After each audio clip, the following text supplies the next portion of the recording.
اب آپ کو بتاتے ہیں بک آف انو. یہ بیسیکلی حضرت ادریس علیہ السلام کے جو صحیفے تھے یا حضرت موسیٰ علیہ السلام کے جو صحیفے تھے، بیسیکلی ان کے بارے میں اس میں زیادہ لکھا جاتا ہے. آپ کہہ سکتے ہیں کہ حضرت موسیٰ علیہ السلام کے کوئی 1000 سال بعد بک آف انو میں سے اس کو ختم کر دیا گیا، یعنی اس کے اندر سے کچھ ایسے سکرپچر جو تھے نا وہ نکال دیے گئے. وہ نہ تو اس کو صحیح کر کے اپنا، نہ تو کرسچین ان چیزوں کو صحیح کر کے بیان کر سکتے تھے، ان کے پاس کوئی ایسا جواب تھا، اور نہ ہی جوشوں کے پاس بھی، یعنی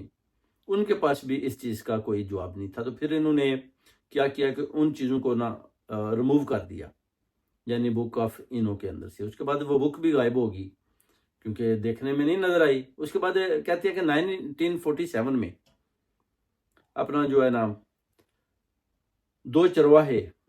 فلسطین کی ایک وادی کمران میں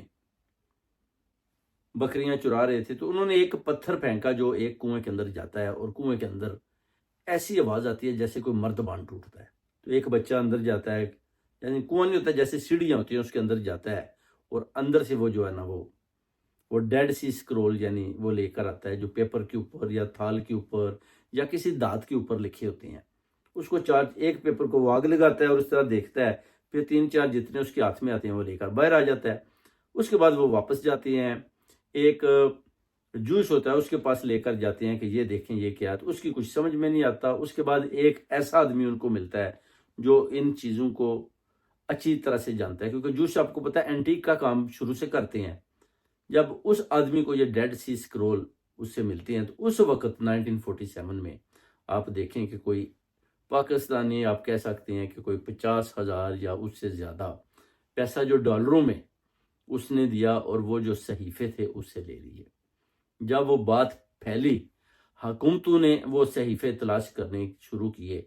تو انہوں نے وہ جگہ ڈھونڈ لی اور ادھر سے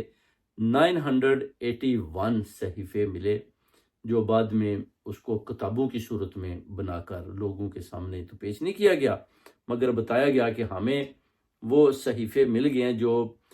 کہ آپ کہہ سکتے ہیں کہ حضرت موسیٰ علیہ السلام یا حضرت ادریس علیہ السلام کے وقت کے جو صحیفے تھے. اس طرح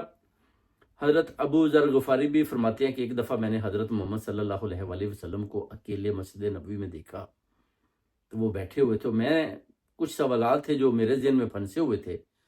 تو میں حضور کے سامنے حاضر ہوا اور میں نے ان سے پوچھا کہ میں آپ سے کچھ سوالات کرنا چاہتا ہوں. تو انہوں نے مجھے اجازت دی کہ پوچھو کیا پوچھتے